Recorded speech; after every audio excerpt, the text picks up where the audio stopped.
Good morning everyone. दोस्तों, आप सभी का स्वागत है आज के डेली करंट अफेयर सेशन में, जिसमें हम देश दुनिया की तमाम खबरें पढ़ेंगे, समझेंगे, बहुत कुछ रिवाइज रिकॉल करने वाले हैं। तो दोस्तों, मैं उम्मीद करता हूं आप तक भी मेरी आवाज बिल्कुल सही पहुंच रही हो गई और शुरू करेंगे आज का सेशन। और ईशा जी और हिमाचली क्वीन, आप सभी का स्वागत है।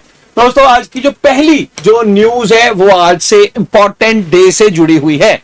आज दुनिया भर में वर्ल्ड बाईसाइकिल डे सेलिब्रेट किया जाता है। दोस्तों, इसका मुख्य तौर पे पर्पस है आपकी हेल्थ को लेकर लोगों में अवेयरनेस बढ़ाना।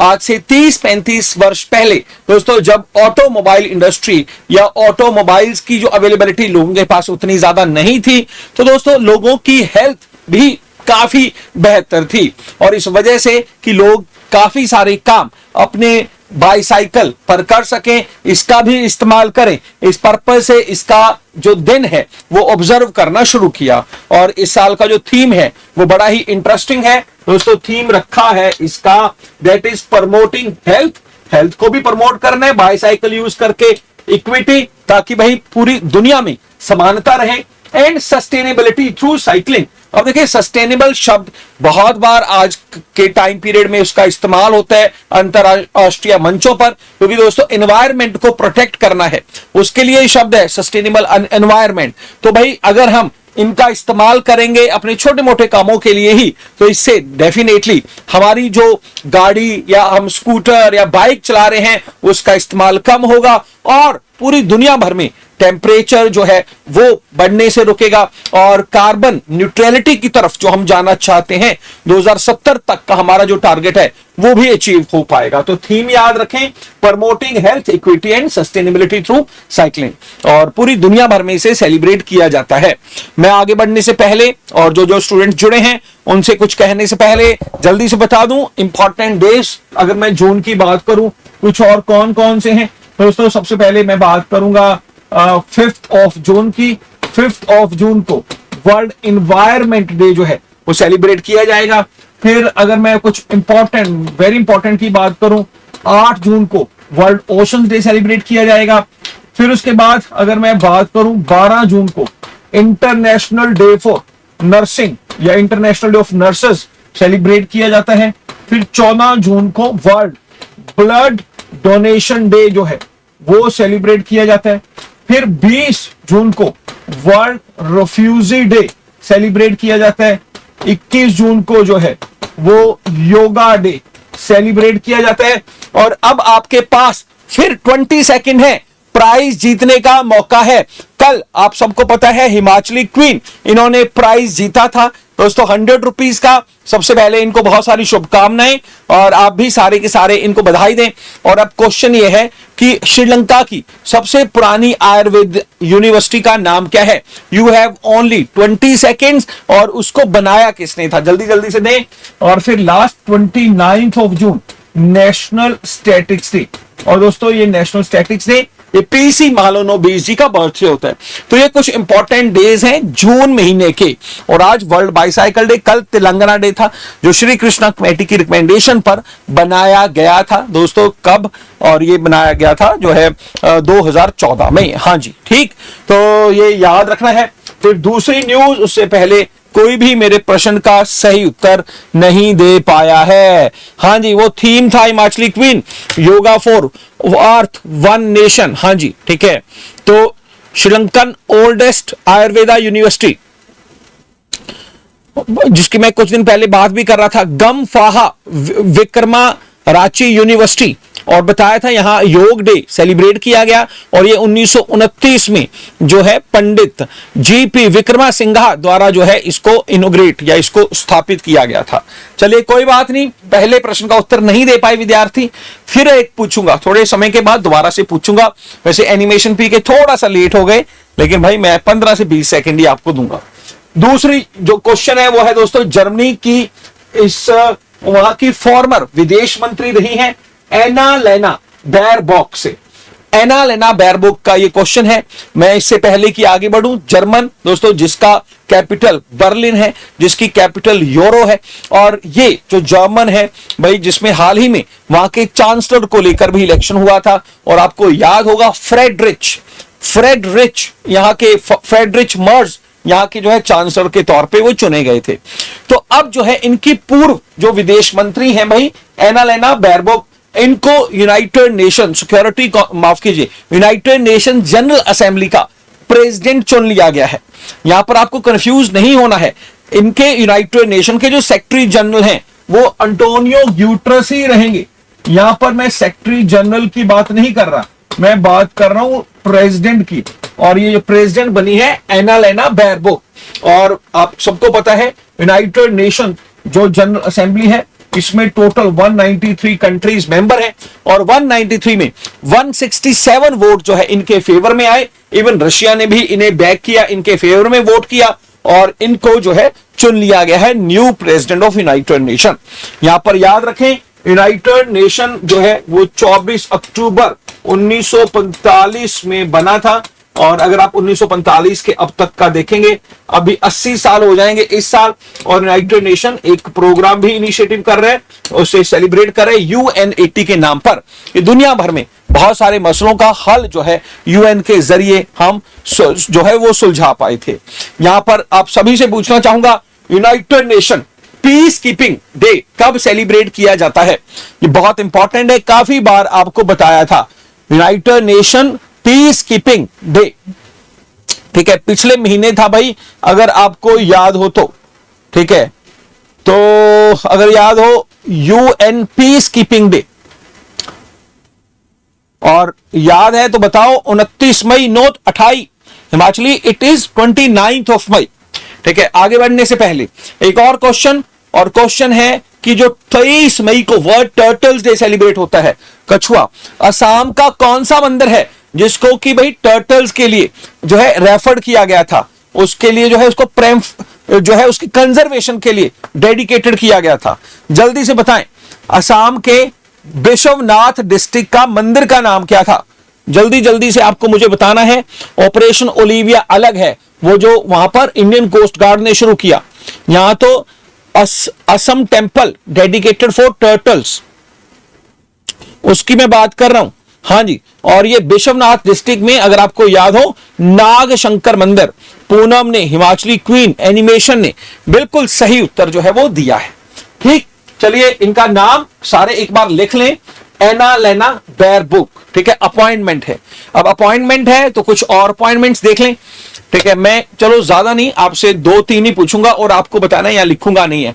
एक तो मुझे बता दो सीबीआई के डायरेक्टर के तौर पे अभी नियुक्ति किसकी हुई है? 1 साल टेन्योर एक्सटेंड किया गया था, किसका किया गया? जल्दी से आप मुझे बताएंगे, सीबीआई के डायरेक्टर के तौर पे पद किसका एक्सटेंड किया गया? ठीक है, पहला क्वेश्चन। फिर आप दूसरा मुझे आप बता दें यूपीएससी के चेयरमैन कौन बने? ठीक है, और तीसरा मुझे आप बताओ, आज 3 जून है, पिछले 1 महीने से चिल्ला चिल्ला के बोल रहा हूं कि आज के दिन इस देश में राष्ट्रपति का इलेक्शन होगा 3 जून को, कौन से देश में होगा? तो ये 3 प्रश्न हैं। सबसे पहला था आपका यूपीएससी का chairman Ajay Kumar, very good, जिन्होंने उत्तर दिया है।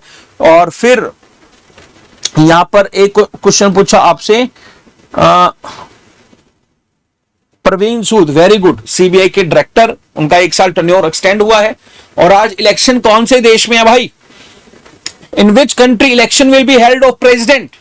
जल्दी से, और इसका जो उत्तर है नहीं बता पा रहे हैं स्टूडेंट, चलिए कोई बात नहीं, answer is south Korea. South Korea, जहां पर रिसेंटली ही एशियन एथलेटिक्स चैंपियनशिप हुई थी, और Asian athletic championship south Korea के ग्यूमी नाम के शहर में हुई थी, अगर आपको याद हो, जिसमें भारत ने जो है 8 गोल्ड मेडल समेत 24 मेडल जीतकर अच्छा प्रदर्शन करके ये वापस आए हैं। याद है कि नहीं याद? अगर याद है तो भाई शेयर कर दो सेशन को, आप ही का सेशन है। और आप जो है भाई जल्दी से मुझे बताएं सारे के सारे स्टूडेंट्स, जब मैं आपको ऑडियो करंट अफेयर या कोई ऑडियो अनाउंसमेंट करता हूं, कितने स्टूडेंट उनको सुनते हैं हमारे टेलीग्राम चैनल पर? How many students are there? और आज तो मैंने और नया एक्सपेरिमेंट किया था। Good morning ji, Aisha ji good morning, Arjun भाई आ गए हैं, लेट आए लेकिन टाइम से आया करो। ठीक है। तो मैंने एक नया एक्सपेरिमेंट किया था, ठीक है। तो वो एक्सपेरिमेंट था जिसमें कि भाई मेरी कोशिश थी कि उसको भाई बिल्कुल, अपने संसाधन तो लिमिटेड हैं, जैसे भाई हम प्राइवेट रेडियो चैनल्स के ऊपर देखते हैं ना, अभी मैं आपको सुनाना चाहूंगा, ठीक है। जैसे थोड़ा सा आपको आवाज भी आएगी एक अच्छे से सॉन्ग की। सॉन्ग कौन सा है जल्दी से मुझे आप बताना दोस्तों। आज फिर होगा करंट अफेयर जबरदस्त तरीके से 10:15 पर अपने सभी साथियों के साथ शेयर कर दें दोस्तों। जैसे गाने, जैसे मोटिवेशन, जैसे दोस्तों बहुत सारी ऐसी बातें जो आपको मोटिवेट करती हैं, वैसे ही करंट अफेयर भी ऐसा ही मोटिवेशनल रहने वाला है। जल्दी से जुड़ जाएं हमारे सेशन सक्सेस ट्री हिमाचल से। तो भाई बहुत सारे ऑडियो, और भाई आज थोड़ा और एक्सपेरिमेंट किया था, और कोशिश है कि भाई जबरदस्त तरीके से ऑडियो, ताकि भाई आपको 5-10 मिनट में दिन की सबसे इंपॉर्टेंट खबरें बता सकें। सारा दिन ऑडियो भी सुनते रहे आप। हाँ जी, गाना कौन सा था पता है लगा कुछ, ठीक है। तो भाई ये जो है अर्जुन वैली, क्या बात, हिमाचली क्वीन ने सबसे पहले बता दिया। तो भाई सेशन को कर दीजिए शेयर और लाइक जो है जबरदस्त तरीके से, भाई दुनिया के हर कोने में, हिमाचल के, दिल्ली के, प्रदेश के हर कोने तक जो है इसे जो है आप प्रमोट कर दीजिए। फिर चलते हैं हमारे जो है अगले सेशन, अगली जो है न्यूज। और अगली न्यूज अभी हमने हाल ही में पढ़ा था विराट कोहली के बारे में। रिटायरमेंट ले लिया था चीकू कहे जाने वाले इस बल्लेबाज ने टेस्ट क्रिकेट से, जिसने एक दशक में 20,000 से ज्यादा रन का रिकॉर्ड बनाया, जो दुनिया में कोई भी नहीं कर सका। टेस्ट क्रिकेट दोस्तों जिसमें 123 टेस्ट मैच खेले, और कैप्टन के तौर पे दोस्तों इन्होंने 40 टेस्ट मैच जीते, जो किसी भी भारतीय कप्तान का सबसे सफलतम प्रदर्शन था। फिर रोहित शर्मा ने भी रिटायरमेंट ले ली थी, और रोहित शर्मा के नाम पर तो वानखेड़े स्टेडियम में एक स्टैंड भी रखा गया। रोहित शर्मा ने तो दोस्तों अभी 2 दिन पहले एक मैच में इतने छक्के लगाए कि अब आईपीएल में 300 छक्के लाने वाला अकेला प्लेयर बन चुका है रोहित शर्मा। हालांकि भाई टीम तो नहीं पहुंची फाइनल, आईपीएल का फाइनल आज अहमदाबाद में होने जा रहा है। कौन कौन सी, आरसीबी वर्सेस पंजाब किंग्स, दोनों ने कभी आईपीएल नहीं जीता, तो जो भी जीतेगा और वो उसका पहला आईपीएल होने वाला है। तो दोस्तों हम जो बातें कर रहे हैं आज वो ऑस्ट्रेलिया के एक बल्लेबाज की कर रहे हैं, ग्लेन मैक्सवेल, जो कि कहते हैं ना कि शेर के जबाड़े से भी मैच को खींच कर ला पाता था। तो भाई इसने अपना रिटायरमेंट अनाउंस कर दिया है ओडीआई फॉर्मेट से। 36 वर्ष की उम्र है दोस्तों, और 13 साल के करियर में इन्होंने 2 वर्ल्ड कप जो हैं वो ऑस्ट्रेलिया को जिताए हैं, चाहे वो 2023 का वर्ल्ड कप हो, चाहे वो उससे पहले दोस्तों चाहे वो उससे पहले 2015 का वर्ल्ड कप हो। और 4000 रन बनाए 149 मैचेस में।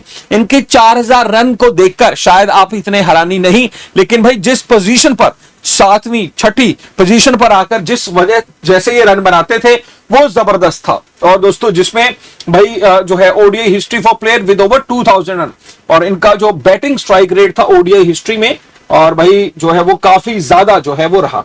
अब हालांकि मैंने भाई इनका पूरा का पूरा जो चिट्ठा है वो रिकॉर्ड है यहां पर रख दिए हैं, ठीक है। जैसे ओडीआई में 149 और 3990 रन, जिसमें 4 शतक थे। मुझे अभी भी याद है अफगानिस्तान के खिलाफ वो दोहरा शतक जो इन्होंने लगाया था, जहां पर दोस्तों जो है मतलब अकेले बंदे ने जो है वो मैच है वो जीत दिया था। तो उस दिन जबरदस्त 201 रन उन्होंने बनाए थे, लेकिन साथ साथ इन्होंने 149 मैचेस में 77 विकेट भी लिए हैं। और टी20 तो भी खेलते रहेंगे, टी20 के तो बड़े खास ये प्लेयर हैं, आईपीएल भी खेलते रहेंगे। और ग्लेन मैक्सवेल, पूरा नाम ग्लेन जेम्स मैक्सवेल, और भाई हाइट ये कुछ पेपर में तो नहीं आना, बस याद रखें 19 भाई इनका जन्म 1988 में हुआ था, और 36 वर्ष की आयु में इन्होंने रिटायरमेंट जो है वो ले लिया है, ठीक है। और जो है बड़ा इंपॉर्टेंट प्लेयर था भाई, ठीक है। और यहां पर जो है चेजिंग में तो जो है जबरदस्त प्लेइंग जो है इनकी रहा करती थी। फिर नेक्स्ट जो है न्यूज है हमारी वो है भाई ऑपरेशन जल राहत से, ठीक है। तो भारतीय सेना द्वारा ऑपरेशन जल राहत 2 लॉन्च किया गया है, और ये भाई किसके द्वारा, जो असम में काम कर रही है असम राइफल्स, और इसके तहत 500 से ज्यादा लोगों को, बच्चों को जो है, जो दोस्तों इंफॉल मतलब त्रिपुरा के और कई सारे हिस्सों में जो है वो फंसे हुए हैं। बहुत ज्यादा फ्लड्स वहां पर आ चुके हैं और उनका राहत कार्य जो है असम राइफल्स द्वारा करवाया जा रहा है। और इस ऑपरेशन का नाम याद रखें, ऑपरेशन जल राहत 2। त्रिपुरा में फ्लड से लोगों को बचाया जा रहा है। ऑपरेशन ब्रह्मा किससे जुड़ा हुआ था रिसेंटली ही, मुझे आप बताएं। और आपको एक और क्वेश्चन बताना है, ऑपरेशन फेस वॉश जो है, फेस वॉश और दूसरा ऑपरेशन ब्रह्मा, ये किससे जुड़े हुए हैं। तो जल्दी जल्दी से, ऑपरेशन ब्रह्मा ये जुड़ा हुआ है म्यांमार में, जहां पर अर्थक्वेक आया था, वहां पर राहत कार्य के लिए हमारी फोर्सेस गई हुई हैं उससे। और फेस वॉश किससे जुड़ा हुआ है, जल्दी से बता दें, जो दिल्ली पुलिस द्वारा शुरू किया गया है, ताकि दिल्ली में जो इलीगल बांग्लादेशी जो माइग्रेंट्स जो हैं दोस्तों, जो आ रहे हैं, उनसे जो है उनसे बचाया जा सके।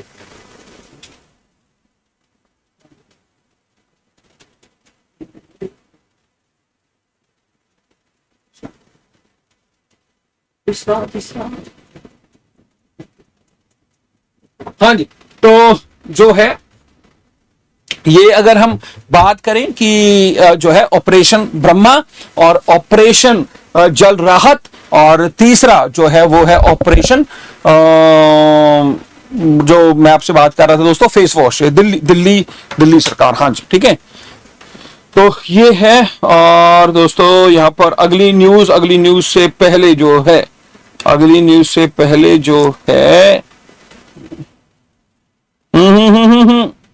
एक सेकंड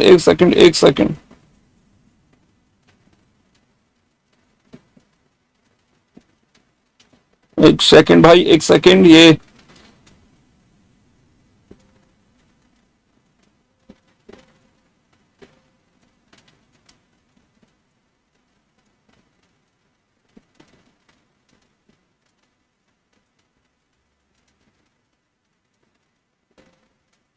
मैं सेशन को अपने जो टेलीग्राम पे है वहां पर भी शेयर कर दूं।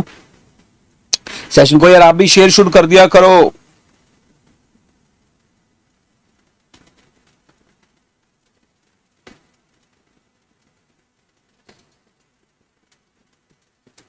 चलिए ठीक है, हम आगे बढ़ते हैं। और ऑपरेशन जल राहत 2, जल से समझ लेना कि फ्लड से जुड़ा हुआ है, ठीक है। फिर उसके बाद नेक्स्ट जो क्वेश्चन है, वैसे इसकी काफी डिटेल है, 10 फ्लड रिलीफ कॉलम्स जो है यहाँ लगाए गए हैं और असम राइफल द्वारा यहाँ पर भाई एसेंशियल जो प्रोडक्ट्स हैं, वाटर बॉटल्स हैं, फूड है, वो भी लोगों को दिया जा रहा है। यहां पर बता दूं दोस्तों, भारत की जो पैरामिलिट्री फोर्सेस है ना, पैरामिलिट्री फोर्सेस में सबसे पुरानी जो पैरामिलिट्री फोर्स है जो काम करती है वो है हमारी असम राइफल ही, जो दोस्तों 1835 के समय पर जो है वो उस समय की ईस्ट इंडिया कंपनी द्वारा बनाई गई थी, ठीक है। तो ये आप याद रखें। तो फिर चलते हैं हमारे नेक्स्ट क्वेश्चन पर। नेक्स्ट क्वेश्चन इज, एक कलकत्ता जाना पड़ेगा हमें, और कलकत्ता में दोस्तों एक सेंट्रल फोरेंसिक साइंस लेबोरेटरी जो है वो बनाई गई, उसकी नई बिल्डिंग, और उसको इनोग्रेट करने के लिए पहुंचे हमारे होम मिनिस्टर अमित शाह जी। तो होम मिनिस्टर भी हैं, मिनिस्ट्री ऑफ कॉर्पोरेशन भी है, और सेंट्रल फोरेंसिक साइंस लेबोरेटरी को किया गया। दोस्तों अब इस तरह की जो बिल्डिंग्स है ना, बड़ी इंपॉर्टेंट रहती हैं, और भाई इसके थ्रू कलकत्ता, बंगाल, झारखंड, बिहार, उड़ीसा, सिक्किम और इंटायर नॉर्थ ईस्ट, इनको जो है जो एविडेंस बेस्ड, जो दोस्तों कई बार क्रिमिनल्स फिल्मों में देखते हैं ना कि कत्ल कर दिया है और जो है यहाँ पर जो है गिलास के ऊपर निशान छोड़ गए, और इनको डिटेक्ट किया जाए। अब ये जो डिटेक्ट है क्राइम पेट्रोल में तो हो जाया करते थे, या फिर वो जो हमारा सीआईडी प्रोग्राम था उसमें तो हो जाया करते थे, लेकिन भाई असल में जो है उनको पुलिस के पास उतनी सुविधाएं नहीं थी जितनी सुविधाएं सोनी टीवी पर सीआईडी या क्राइम पेट्रोल पर देखते थे, कि भाई उनको जो है ऐसे पकड़कर जो है फिर इनके निशानों के साथ, ये दया हमें लग रहा है कि भाई ये एनिमेशन पीके के साइन है, इन्होंने ही कुछ गलत काम इससे किया लगता है, और यहां पर वही आए हुए थे। तो भाई ऐसा कुछ जो है अब नहीं हो पाएगा, और criminal justice system evidence based लोगों को दिया जा सकेगा। ये सारे के सारे नॉर्थ ईस्ट के हिस्से, झारखंड, बिहार, इनको ये बेनिफिट होने वाला है। तो government is now working towards establishing A national forensic science university, और ये नेशनल फोरेंसिक साइंस यूनिवर्सिटी हर एक मेजर स्टेट में इसको सेटअप किया जाएगा, और भाई इवन मोबाइल फोरेंसिक वैन भी हर डिस्ट्रिक्ट में लगाई जाएंगी, ताकि भाई जो जल्दी से जल्दी इन एविडेंसेस को इकट्ठा करके जो है वो फैसला या फिर जो रिजल्ट तक है पहुंचा जा सके। तो very very important, West Bengal Calcutta और ये फोरेंसिक यूनिवर्सिटी की नई बिल्डिंग। हाँ जी ठीक है। और अगला क्वेश्चन है, बढ़ेंगे और अगले क्वेश्चन से पहले भाई आज स्टूडेंट्स देख नहीं रहे यार, कहां गायब हो गए स्टूडेंट्स? ठीक है, जल्दी जल्दी से बताओ, स्टूडेंट को शेयर लाइक तो कर दो। हाँ जी, किया सबने शेयर अपने जो है साथियों के साथ, आपने अपने जो है व्हाट्सएप ग्रुप्स पर आपने अपना स्टेटस लगाया नहीं लगाया? ठीक है, बेहतरीन करंट अफेयर चाहिए तो दोस्तों सेशन को शेयर लाइक जरूर करें, ये कोई शर्त नहीं है, बस हमारी टीम का भी मोटिवेशन बढ़ता है अगर ज्यादा से ज्यादा विद्यार्थी हमसे जुड़ेंगे। तो भाई जल्दी से शेयर लाइक कर दें। अगला जो क्वेश्चन है वो हम लेकर जाएंगे। अगला क्वेश्चन जो है वो पोलैंड से जुड़ा हुआ है, और पोलैंड में भाई एक इंडिपेंडेंट कैंडिडेट है कैरोल नावोरोकी, ये जो है प्रेसिडेंट का इलेक्शन जीत गए हैं। कैरोल नावोरोकी, भाई दुनिया में देखो आजकल ऐसा ही हो रहा है। अभी हमने पढ़ा था रोमानिया में भी प्रेसिडेंट का इलेक्शन हुआ था। ठीक है, तो रोमानिया में भी प्रेसिडेंट का इलेक्शन हुआ था, और भाई वहां पर जो है प्रेसिडेंट कौन बने थे? निकोसर डैन, अगर आपने याद हो, निकोसर डैन वहां पर प्रेसिडेंट बने थे, और यहां पर कैरोल नावोरोकी। दोस्तों पोलैंड भी जो है यूरोप का एक अच्छा खासा देश है। किसी समय पर ये जो है हिस्सा हुआ करता था, नहीं हिस्सा नहीं था भाई, लेकिन जर्मनी ने इसके ऊपर कब्जा कर लिया था सेकंड जो टेन्योर में, और इनको दोस्तों जो है इनकी ही डिफीटेड था। इन्होंने अपना कैंडिडेट और मेयर ऑफ वॉर्शा पोलैंड की कैपिटल है, और इनके जो द्वंद्वी थे रफोल को जो है हरा दिया, और इनको 51% वोट आई है, और इनके प्रतिद्वंदी को 49% जो है वोट आई। इनका जन्म 1983 में हुआ था, और अभी उम्र अगर देखें सिर्फ 42 वर्ष की उम्र में इन्होंने जो है दोस्तों ये प्रेसिडेंट का इलेक्शन जीत लिया है। तो बड़ा इंटरेस्टिंग रहा है, और ये इलेक्शन नाम कैरोल भी याद रख लेंगे तो काम चल जाएगा। देखिए 3 मुश्किल नाम है अगर आपको याद रखने हैं। 3 मुश्किल नाम कौन से? एक तो ये कैरोल किससे जुड़ा हुआ है? ये पोलैंड से जुड़ा हुआ है। फिर मैंने अभी आपको बताया रोमानिया से कौन जुड़ा हुआ है? निकोसर डेन। ठीक है, मैं लिख दूं यहां पर निकोसर डेन, ये अभी कुछ ही दिन पहले रोमानिया का प्रेसिडेंट बना था। और आज मैंने आपको बताया था क्लास की शुरुआत में कि भाई जो हमारी ये है ना कौन भाई ये एना लेना, ये जर्मनी की फॉर्मर विदेश मंत्री और यूनाइटेड नेशन जनरल असेंबली की प्रेसिडेंट के तौर पे इनको बनाया गया है। तो भाई ये 3 बड़ी थोड़ी सी मुश्किल अपॉइंटमेंट्स है, नाम थोड़े मुश्किल है। ठीक है, और एक कोरिया वाला भी बन जाएगा कल परसों में, साउथ कोरिया का, तो वही वो भी मुश्किल नाम ही आएगा। लेकिन चलिए मुश्किल नाम तो हम पढ़ते ही आए हैं, चाहे वो आसान हो चाहे वो मुश्किल हो। क्या हमने जर्मनी का चांसलर नहीं पढ़ा? जल्दी से नाम बता दो। क्या हमने कनाडा का प्राइम मिनिस्टर नहीं पढ़ा? जल्दी से बता दो। क्या हमने ऑस्ट्रेलिया का प्राइम मिनिस्टर नहीं पढ़ा? जल्दी से नाम बता दो। क्या हमने सिंगापुर का प्राइम मिनिस्टर नहीं पढ़ा? जल्दी से ये भी नाम आप मुझे बता दें। तो सबसे पहले हमने जर्मनी का चांसलर पढ़ा था, उसका नाम था फ्रेडरिक मर्ज, तो याद है कि नहीं है? फिर कनाडा का प्रधानमंत्री नहीं पढ़ा, जिसका नाम है मार्क कार्ने। फिर हमने सिंगापुर का प्राइम मिनिस्टर नहीं पढ़ा, जिसका नाम है लॉरेंस। और फिर इसके अलावा ऑस्ट्रेलिया की बात करें एंथनी एल्बनीज। तो ये सारे अगर पढ़े हैं तो भाई काहे का घबराना, तो ये भी कर लेंगे अगर वो कर लिए हैं तो। ठीक, फिर जो है नेक्स्ट क्वेश्चन, और दोस्तों नेक्स्ट क्वेश्चन जो है वो है भाई हमारे ये यूनियन मिनिस्टर जितेंद्र सिंह जी, और भाई भारत जेन। अब दोस्तों ये पहला अपने आप का indigenous develop government funded AI based, ये एक एआई मॉडल है, मतलब एक एआई टूल है, और ये दोस्तों भारत में ही निर्मित है। अब पर्पस क्या है? ये मिनिस्ट्री ऑफ साइंस ने अभी इनोग्रेट किया है। पर्पस है कि ये multi modal large language model है फॉर द इंडियन लैंग्वेज। मतलब इसका मतलब है कि भाई भारतीय जो भाषाएं हैं उनको बड़ी निपुणता के साथ, कभी होता है ना कि भाई जो मराठी है वो सीख तो गया गुजराती, अभी कोई बिहारी है वो सीख तो गया पंजाबी, लेकिन वो अच्छा लहजा नहीं है। लेकिन भाई ये इतना अच्छे लहजे से भारतीय भाषाओं को बोलता है, जो अपने आप में हमारी जो एक्सपर्टनेस जो हो रही है एआई के मामले वो दर्शाता है। इसका नाम रखा है भारत जेन, और Jitendra Singh ministry of science and tech इनके द्वारा इसे जो है भाई इनोग्रेट किया गया है। aims to revolutionize AI development across India linguistic and cultural spectrum। और भाई India first of its kind जो भाई दिल्ली में जो है भारत जैन समिट के तहत इसे लॉन्च किया गया। दिल्ली में समिट, भाई दिल्ली में समिट हो रही है तो बता दो एक और समिट हो रही है दिल्ली में जो इंटरनेशनल एयर ट्रांसपोर्ट एसोसिएशन द्वारा आयोजित है, उस समिट का भी नाम बता दो। और एविएशन से जुड़ी हुई है समिट, जल्दी जल्दी से बता दो। भारत मंडपम में कल शुरू हुई थी और इसका पर्पज है भाई भारत की सभी भाषाओं में कल्चर स्पेक्ट्रम में जो है वो लोगों तक लेकर जाना। और ये डिपार्टमेंट साइंस ऑफ टेक्नोलॉजी द्वारा सपोर्ट किया गया और उन्हीं के पैसे से इसका निर्माण जो है वो किया गया है। नाम याद रख ले, भारत जन या जनरेशन इसको कहा गया है। और जो मैं समिट की बात कर रहा हूं, प्रधानमंत्री जी ने भी हिस्सा लिया। जल्दी से बताओ भाई, जल्दी जल्दी जल्दी। हाँ जी, भारत जैन कल वाली समिट जो शुरू हुई है, which summit started at Bharat Mandapam yesterday? World air transport summit, भूल गए?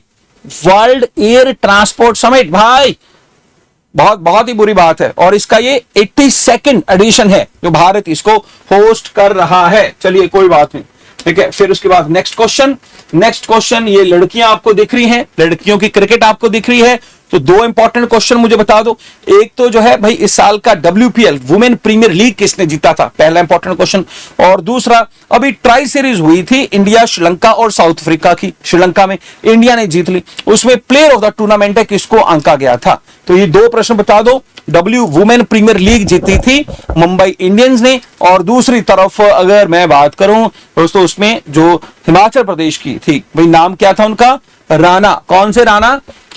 भाई जिन्होंने 15 विकेट लेकर प्लेयर ऑफ द टूर्नामेंट बनी, स्नेह राणा उनका नाम है, बड़ा जबरदस्त प्लेयर।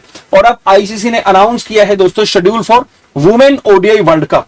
और ये वुमेन ओडीआई वर्ल्ड कप जो भारत और श्रीलंका दोनों जो है वो होस्ट करने जा रहे हैं। ये इसका दोस्तों 13th एडिशन होगा और ये अभी 2025 में ही जो है ये 30 सितंबर से लेकर 2 नवंबर में जो है इसका आयोजन किया जाएगा। और जो मैचेस हैं बेंगलोर, गुवाहाटी, इंदौर, विशाखापट्टनम में खेले जाने हैं।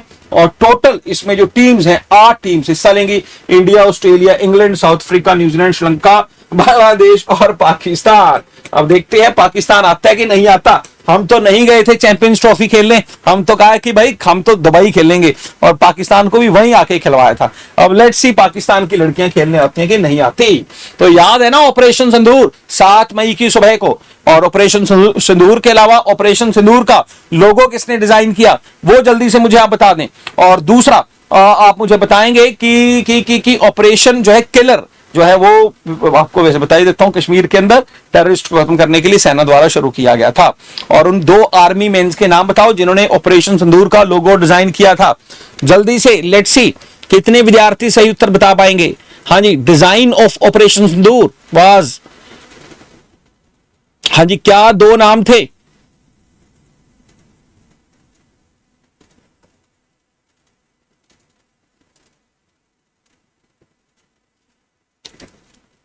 The logo of Operation Sindoor was designed by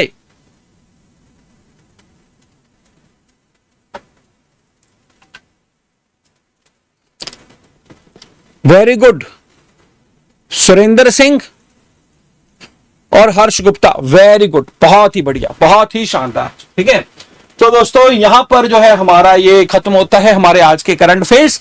ठीक है, लेकिन दोस्तों करंट अफेयर्स को सिर्फ इसी फॉर्म में नहीं, मैं एमसीक्यूज की फॉर्म में भी लेके आता हूं। एमसीक्यूज में सिर्फ रिवीजन नहीं होती, बहुत सारे क्वेश्चन होते हैं।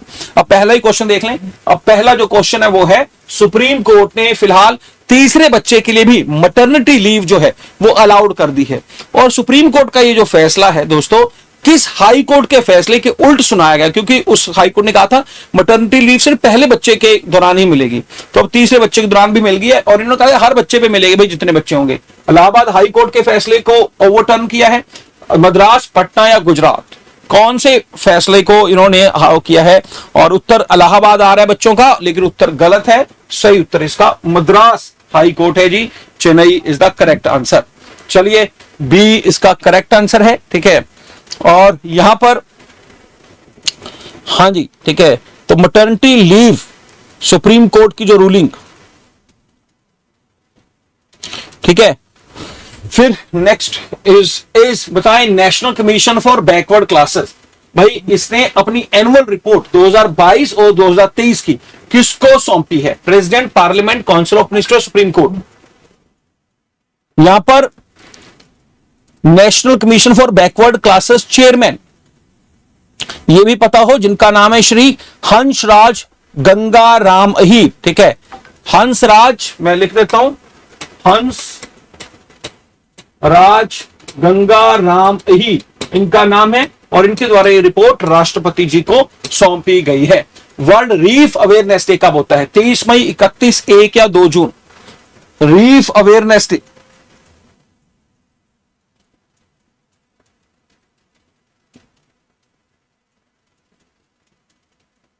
हाँ जी, रीफ अवेयरनेस डे जो है दोस्तों ये 1 जून, ठीक है, ये सेलिब्रेट किया जाता है। फिर महारानी अहिल्याबाई होलकर, इनका जो है कौन सी बर्थ एनिवर्सरी अभी 31 मई को सेलिब्रेट की गई थी? अभी मैं इनके बारे में बताऊंगा। महारानी अहिल्याबाई होलकर 300वीं, 301, 302, 303। न्यूज इसीलिए बनी है क्योंकि इनकी 300वीं एनिवर्सरी थी। अहिल्याबाई होलकर, इनके बारे में थोड़ा विस्तार पूर्वक लिख दिया। दोस्तों इनका जो जन्म है वो 31 मई 1725 में भाई महाराष्ट्र में जो है उस समय चौंधी नाम के गांव में हुआ था। और ये जो दिन है भाई क्योंकि ये महाराष्ट्र और मध्य प्रदेश का जो इलाका था वहां पर एक प्रेरणा स्रोत थी। इंदौर की रानी बनी आफ्टर द डेथ, जब इनके जो ससुर मल्हार राव होलकर की जो है मृत्यु हो गई थी। और कई सारी जो है पर्सनल लॉसेस, पति की मौत, अपने पूरे परिवार की मौत के बाद भी ब्रेवली जो है इन्होंने रूल किया, और उसकी वजह से जो है इनको आज तक लोग याद करते हैं। इंदौर की महारानी थी अहिल्याबाई होलकर, और 300वीं जो है बर्थ एनिवर्सरी 31 मई 1725 को अहिल्याबाई होलकर जयंती। फिर बताएं, टाइनवेन-2 नाम का ये स्पेस मिशन, इसका पर्पस है दोस्तों कि भाई कई सारे जो चंद्रमा के ऊपर जो वहां पर डेब्रिज हैं और या फिर कुछ और वहां पर जो भी मिट्टी है उसको वापस धरती पर लाना इसका मुख्य तौर पे पर्पस है। और ये स्पेस मिशन टाइनवेन-2 जो है ये कौन से कंट्री द्वारा लॉन्च किया गया है? जापान, यूएस, चाइना या रशिया? तो करेक्ट आंसर जो है इसका वो है China is the correct answer. World air transport summit कहां पर ऑर्गेनाइज हो रही है? वेरी इजी क्वेश्चन, सारे के सारे ही जल्दी जल्दी से मुझे आप बता दें। वर्ल्ड एयर ट्रांसपोर्ट समिट ये कहां पर? न्यू दिल्ली में। ठीक है, न्यू दिल्ली में। फिर उसके बाद नेक्स्ट क्वेश्चन इज, बताएं कि भाई पहली बार जो है चेरीज जो है ट्रांसपोर्ट की जा रही है कश्मीर वैली टू, ये बॉम्बे तक जाएंगी। और ये कौन से रूट से जा रही हैं? Air route, road route, water route या रेल रूट, ताकि वहां के हॉर्टिकल्चर फार्मर्स को बेनिफिट हो सके। भाई चेरी की बातें हो रही हैं, और ये दोस्तों बाय जो है यार रेल रूट, माफ कीजिए यहां पर डी इसका करेक्ट आंसर है, इसको मैं सही कर दूंगा। तो ये बाय रेल रूट हमने कहा था, इसकी इनॉग्रेशन जो है वो डिजिटल तरीके से प्रधानमंत्री जी ने की थी। डी इसका करेक्ट आंसर है, कश्मीर टू मुंबई। फिर नेक्स्ट इज, बताएं new building of central forensic science laboratory Calcutta में किसके द्वारा इनोग्रेट की गई? ये अमित शाह होम मिनिस्टर द्वारा जो है की गई है। तो दोस्तों यहां पर हमारा आज का ये सेशन मतलब मल्टीपल चॉइस क्वेश्चन वो भी हो रहा है खत्म। और अभी जो है हमारी ऑल इंडिया रेडियो की कुछ न्यूज। दोस्तों ये जो वर्ल्ड एयर ट्रांसपोर्ट समिट है, और नरेंद्र मोदी ने कहा है कि हम तीसरी लार्जेस्ट डोमेस्टिक एविएशन अमर्ज हो रहे हैं आफ्टर चाइना और यूएसए। दुनिया भर के लोगों का यहां पर इन्वेस्ट करें। इसके अलावा भाई कुछ पीयूष गोयल जी ने कहा है, कुछ ज्यादा इंपॉर्टेंट नहीं। नीट पीजी का एग्जाम पोस्टपोन हो गया है। रेवी हैंडफुल हो रही है नॉर्थ ईस्ट में, त्रिपुरा में असम राइफल और आर्म फोर्सेस ने क्या शुरू किया हुआ है? जल रहा 2। याद रखना साउथ कोरिया में आज इलेक्शन होने वाला है, और आज अहमदाबाद में मैच होगा आईपीएल का पंजाब और आरसीबी के बीच। कल दोपहर और कल शाम की बातें करें तो दोस्तों ये कुछ global space and aviation sector, वही जो समिट हो रही है एयर ट्रांसपोर्ट समिट, वही पैरागुआ का राष्ट्रपति भारत आया हुआ है। Clean energy, green hydrogen, biofuels को लेकर समझौते हो रहे हैं। इसके अलावा हैवी रेनफॉल, रशिया यूक्रेन का पीस टॉक चल रहा है इस्तांबुल में। और पोलैंड में कैरोल जो है वो वहां का नया राष्ट्रपति बन गया है। फिर ये वुमेन ओडीआई वर्ल्ड कप भाई सितंबर में होगा, इंडिया और श्रीलंका इसे होस्ट करने जा रहे हैं, आईसीसी द्वारा अनाउंसमेंट हो गई है। इसके अलावा दोस्तों जो है हमास और यूएस के बीच नेगोशिएशन हो रही हैं। ग्लेन मैक्सवेल ने जो है वो रिटायरमेंट जो है वो ले ली है। तो चलिए, ये सारी न्यूज काफी सारी हमने पढ़ भी ली है। तो भाई उम्मीद करूंगा सेशन अच्छा लगा होगा। अच्छा लगा तो शेयर लाइक जरूर कर दें। बहुत बहुत धन्यवाद।